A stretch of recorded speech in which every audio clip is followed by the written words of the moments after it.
Babus sulati, bab yang menerangkan tentang 3 hal. Ya, semuanya berkaitan dengan 3 hal. Babus sulati. Wa ruwiya anin Nabi sallallahu alaihi wasallam, diriwayatkan daripada baginda Nabi sallallahu alaihi wasallam, man asbaha wa huwa yashku dhikal ma'ashi faka'annama yashku rabbahu. Barang siapa yang mengadukan kepada orang lain tentang kesusahan daripada hidupnya, maka seakan-akan dia mengadukan Allah Subhanahu wa ta'ala kepada orang tersebut. Jadi seorang, memang kita di dalam kehidupan ini ada kalanya di atas, ada kalanya kita itu di bawah. Ada kalanya sedang berjaya, kadang sedang susah. Ada kalanya kita sedang sehat, ada kalanya kita sedang sakit. Jadi nikmat Allah itu selalu berganti, dan semuanya itu adalah merupakan ujian dari Allah Subhanahu wa ta'ala. Bahkan Allah Subhanahu wa ta'ala berfirman dalam surat Al-Mulk, a'udzubillahi minasyaitonirrajim, bismillahirrahmanirrahim, alladzi khalaqal mauta wal hayata liyabluwakum ayyukum ahsanu amala. Sungguhnya Dia, yaitu Allah, zat yang menciptakan kematian, Allah zat yang menciptakan kehidupan. Allah menciptakan mati, menciptakan hidup. Berarti mati susah menurut kita, hidup berarti masih senang menurut kita. Liyabluwakum, untuk menguji kalian, ayyukum ahsanu amala, siapa di antara kalian yang amalnya lebih baik di sisi Allah Subhanahu wa ta'ala. Makanya orang-orang yang soleh itu selalu menganggap semua yang Allah takdirkan kepada mereka semuanya itu baik. Yang mereka menganggap sehat itu baik menurut mereka, sakit pun baik menurut mereka, karena semuanya adalah pemberian Allah Subhanahu wa ta'ala. Dan memang menurut kita sakit itu atau susah itu ya tidak baik menurut kita, tapi menurut Allah Subhanahu wa ta'ala itu adalah hal yang baik. Tidak mungkin Allah Subhanahu wa ta'ala memberikan kepada hambanya itu hal-hal yang tidak baik, tidak ada faedahnya, tidak ada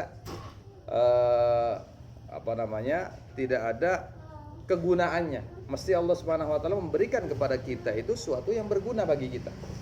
Tapi kadang kita manusia ini ya hanya menganggap senang itu adalah kebaikan dari Allah Subhanahu wa ta'ala. Tatkala kita susah, itu kita katakan ujian dari Allah Subhanahu wa ta'ala. Padahal semuanya adalah pemberian Allah Subhanahu wa ta'ala. Makanya Al-Habib Ali bin Ja'far Al-Idrus ya pernah berwasiat kepada saya punya ayah, Habib Thaha bin Muhammad bin Yahya. Beliau katakan, belajar bersyukurlah engkau tatkala engkau mendapatkan kenikmatan dan tatkala engkau mendapatkan kesusahan. Orang tatkala diberikan nikmat oleh Allah Subhanahu wa ta'ala, dia bersyukur wajar. Tapi tatkala orang itu susah, diberikan rasa susah oleh Allah Subhanahu wa ta'ala, dia bersyukur, ini luar biasa. Ya, makanya beliau Al-Habib Ali, kalau beliau itu sakit, beliau tidak mau pergi ke dokter terlebih dahulu, tidak mau berobat, tidak mau ikhtiar kecuali merasakan rasa sakit itu selama 3 hari. Setelah 3 hari beliau baru ke dokter sebagai langkah ikhtiar beliau. Beliau ingin merasakan nikmatnya sakit yang Allah berikan kepada beliau. Nah, inilah sifat daripada orang-orang soleh, amaliyah daripada orang-orang yang soleh. Jadi tatkala orang itu susah dan dia mengadukan kepada temannya, kepada saudaranya, kepada orang tuanya, dia lagi kesusahan, berarti dia sama halnya mengadukan Allah Subhanahu wa ta'ala kepada orang yang diadukan. Ya, orang yang tempat dia mengadu tadi. Ya, jadi merasa bahwasanya Allah Subhanahu wa ta'ala tidak adil kepada dirinya. Nah, itulah ya kata baginda Nabi sallallahu alaihi wasallam, barang siapa yang mengadukan kesusahan hidupnya kepada orang lain, berarti seakan-akan atau sama halnya dia mengadukan Allah kepada makhluknya yang lain. Waman asbaha li umuri dunya hazinan faqad asbaha sakhitan 'ala Allah. barang siapa dia di dalam urusan dunia merasa sedih, maksudnya dia kehilangan dunia, dia sedih, dia ya dicopot dari pangkatnya, dia sedih, rumahnya kebakaran kemudian dia sedih, hartanya habis dia sedih, ya itu berarti ya orang itu faqad asbaha sakhitan 'alallah, berarti dia itu membenci Allah Subhanahu wa taala, dia tidak terima dengan takdir yang Allah berikan kepada dia. Nah, naudzubillah. Ya, kalau sudah dia membenci Allah Subhanahu wa taala, tidak suka kepada Allah Subhanahu wa taala dengan apa yang digariskan oleh Allah Subhanahu wa taala, kata Allah Subhanahu wa taala, falyatrub rabban siwa'i wa man lam yarda bi qada'i, ya falyatlub rabban siwa'i wal yakhrut min adimis sama'i, kata baginda Nabi sallallahu alaihi wasallam. Ya, baginda Nabi meriwayatkan dari firman-Nya Allah Subhanahu wa taala, baginda Nabi mengatakan demikian.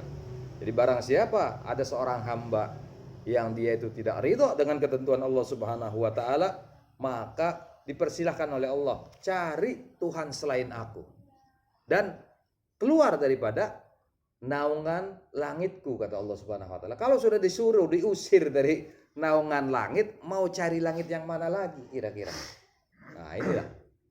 Nah, kalau seorang itu merasa sedih tatkala dia tertimpa kesusahan dalam urusan dunia, berarti dia secara langsung, secara tidak langsung membenci Allah Subhanahu wa taala. Wa man tawadha'a li ghaniyin li ghinahu faqad dhahaba thulutha dinihi. Dan barang siapa yang merendahkan dirinya kepada orang kaya karena kekayaannya, maka telah hilang 2/3 daripada agamanya. Ya, biasanya manusia ini sifatnya dari manusia, kata syair, ya ra'aitun nas qad dhahabu ila man indahu dhahabu wa ra'aitun nas qad malu ila man indahu malu. Ya, seorang syair mengatakan demikian. Aku ini sering melihat orang itu, dia bilang, pergi ke tempat orang-orang yang punya emas. Berarti senang pada kekayaan, senang pada orang yang kaya. Dia merendahkan diri kepada orang yang kaya. Wa ra'aitun nas qad malu ila man indahu malu. Dan aku ini sering melihat manusia itu ya condong kepada orang-orang yang punya harta. Ya, kadang kita ya sebagai manusia ini memang ada tabiat demikian, lebih senang kepada orang yang punya harta, orang yang punya emas, punya ya kekayaan. Kita lebih simpati kepada mereka daripada kepada orang-orang yang miskin, kepada orang-orang yang tidak punya. Nah, inilah emang tabiat manusia. Jadi kalau seandainya seorang merendahkan diri kepada orang yang kaya karena kekayaannya, maka 2/3 daripada agamanya telah hilang. Naudzubillah. Ini sabda daripada baginda Nabi Muhammad sallallahu alaihi wasallam. Kita lanjutkan. Wan Abi Bakrin Siddiq radhiyallahu taala anhu, berkata Abu Bakar Siddiq radhiyallahu taala anhu, "Talatun la yudrikna bi talatin." 3 hal yang tidak akan bisa sampai kepadanya kecuali dengan 3 hal. Ya. 3 hal yang tidak akan sampai dengan 3 hal. Yang pertama, al-ghina bil muna. Orang pengen kaya, tapi hanya menghayal, nggak mau kerja keras. Saya pengen jadi orang kaya. Ya, pengen jadi orang yang terkenal. Orang pengen jadi orang yang terhormat, tapi dia tidak mau berusaha untuk menjadi orang yang kaya, tidak mau bekerja, ya, tidak mau berusaha, ya, tidak mau tekun di dalam usahanya. Nah, ini tidak akan didapatkan kekayaan tersebut, ya, kecuali orang itu memang betul-betul rajin, orang itu bersikeras untuk mendapatkan kekayaan tadi. Kalau menghayal jadi pengen jadi orang kaya, tapi dia hanya malas-malasan di rumah, tidur, makan, ya, mengandalkan apa yang ada, ya, enggak bakal jadi orang kaya walaupun dia itu hidup lama di dunia, tetap kehidupannya akan demikian. Ya, jadi tidak akan dicapai kekayaan itu dengan angan-angan, kata Abu Bakar Siddiq. Kemudian wasyababu bil khidab, dan tidak akan bisa tercapai ya rasa muda itu dengan disemir rambutnya. Kita ini kalau yang sudah tua, sudah beruban, gak bakal bisa jadi muda lagi walaupun disemir. Memang kelihatannya 1 hari 2 hari kelihatan muda, tapi seminggu luntur lagi semirnya. Jadi masa muda itu tidak bisa dibohongi. Ya, tidak bisa digapai dengan disemir. Pengen jadi muda lagi, orang yang rambutnya udah putih semua pengen jadi muda lagi disemir, apa masih disebut muda? Enggak bisa disebut muda, malah tetap dia itu ya tetap sebagai orang tua. Nah, nggak bisa, ya nggak bisa. Ya jadi masa muda itu tidak akan didapatkan dengan disemir, dengan semir, dengan hidab. Kemudian wasihatu bil adwiyah, dan sehat itu ya tidak akan didapatkan dengan minum obat. Obat itu cuma sababiyah, karena kesehatan itu adalah dari Allah Subhanahu wa taala. Ya Allah yang menurunkan penyakit, Allah juga yang menurunkan obatnya, yang menurunkan kesembuhannya. Allahu syafi, Allah yang maha penyembuh. Bukan obat, bukan dokter. Obat atau dokter itu cuma wasilah saja. Yang menyembuhkan Allah Subhanahu wa taala. Sampai ada satu Al-Habib Abdullah bin Alwi Al-Kaf pernah datang ke rumah paman saya. Waktu itu beliau merasa pusing, kemudian menyuruh muridnya untuk beli obat bodrek. Waktu itu tenornya bodrek. Kemudian minta air, ya obatnya dibuka sama beliau, yang diminum airnya Bismillahirrahmanirrahim. Kata paman saya, "Bib, obatnya gak diminum, ini cuman ikhtiar. Asyifa minallah, kesembuhan itu dari Allah Subhanahu wa taala." Nah, itulah obat, kemudian dokter, ya itu adalah sababiyah, dan yang menyembuhkan itu semuanya adalah Allah Subhanahu wa taala dan keyakinan kita kepada Allah Subhanahu wa taala. Ya kadang kepada dokter pun kita pilih-pilih. Ya, pilih-pilih. Oh, dokter ini jangan, enggak bagus, dokter yang ini. Padahal itu sugesti, keyakinan semuanya. Nah, coba kita enggak usah ke dokter, kita yakin kepada Allah Subhanahu wa taala. Nah, insya Allah Allah akan memberikan kesembuhan kepada kita. Jadi sehat itu tidak akan bisa didapatkan dengan obat-obatan. Saya pengen punya badan sehat, ya dengan minum obat, vitamin dan lain sebagainya. Tetap, karena kesehatan itu dari Allah Subhanahu wa taala, bukan dari dirinya. Kadang kita ini ya sudah banyak melupakan Allah Subhanahu wa taala. Kadang badan kita sehat, badan kita kuat nih. Alhamdulillah saya ini ya badan saya sehat, badan saya kuat ini berkat minum vitamin ini, berkat minum ini. Padahal itu semuanya dari Allah Subhanahu wa taala. Saya pusing sembuh berkat minum bodrek dan lain sebagainya misalnya. Nah, ini adalah Allahumma shalli ala Muhammad, sudah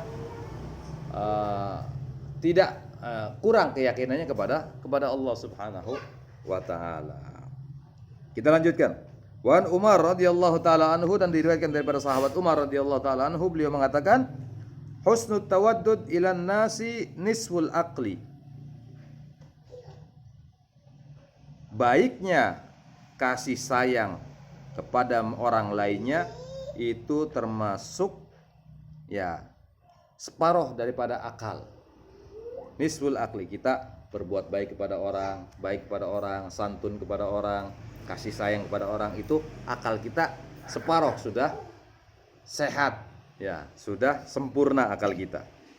Wa husnus su'ali nisful ilmi, dan pertanyaan yang baik itu merupakan separuh daripada ilmu. Kita nggak ngerti, tanya, nah itu sudah separuh daripada ilmu. Apalagi gurunya menerangkan, nah ini sudah sempurna ilmunya. Jadi soal saja itu merupakan, pertanyaan saja merupakan separuh daripada ilmu. Wa husnul tadbiri nisful ma'isyah, dan baiknya mengatur, memanage ya keuangan yang kita miliki, ya belanja kita atur semuanya dengan baik, ya pos-posnya kita isi semuanya, itu adalah nisful ma'isyah, merupakan ya sebagian daripada kehidupan kita, suksesnya kehidupan kita. Kalau kita bisa mengatur manajemen keluarga, manajemen keuangan keluarga, khususnya para istri ini, berarti dia sudah sukses di dalam menempuh kehidupannya. Nah, jadi Sayyidina Umar bin Khattab Beliau mengatakan kalau kita ramah kepada orang, kasih sayang kepada orang, itu sudah sempurna akal kita.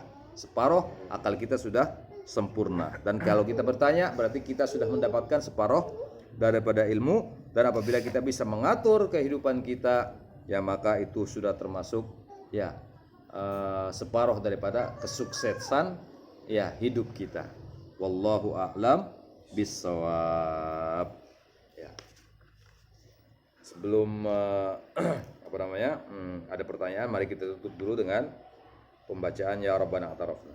Ya Rabbana a'tarafna bi annana a'tarafna wa annana asrafna ala ladha ashrafna fatub alaina tauba tagsil li kulli hauba wastur lana al-awrati wa aminir rawati واغفر لوالدينا ربي ومولودينا والآل والإخوان وسائر الخلان وكل ذي محبة أو جيرة أو صحبة والمسلمين أجمع آمين ربي أسمع فضلا وجودا منا لا باكتساب منا بالمصطفى الرسول نهضى بكل سول صلى وسلم ربي عليه عد الحب